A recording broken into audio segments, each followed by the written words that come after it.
Med pobjego jelen gleda s brda, kad je vidio Zumru ukočio se ko daska tvrda.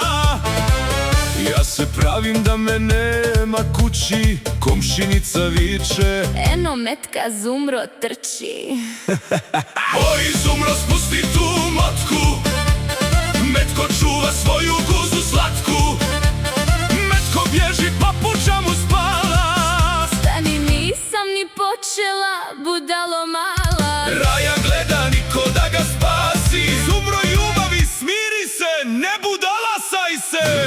Stani metko, nemoj preko plota, neću jako, samo malo radi reda i života. Metko skoči pravo iza vrata i trku šumu dok je guza čitava. Zumro, nisam ja kriv, pitaj komšinicu šefiku. Nemoj meni te priče i tu tvoju spiku, kad ja krenem i komšija se tiše miče. Oj Zumro, spusti tu motku, metko čuva svoju guzu slatku. Metko bježi, traži gdje će skriti. Možeš trčat, al ćeš kući doći.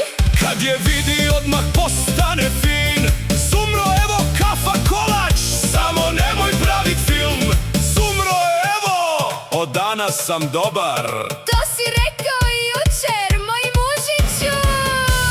Rajo, ako me nema, znate gdje sam? Na popravnom kod mene. Metko i Zumra, dva luđaka iz Graca.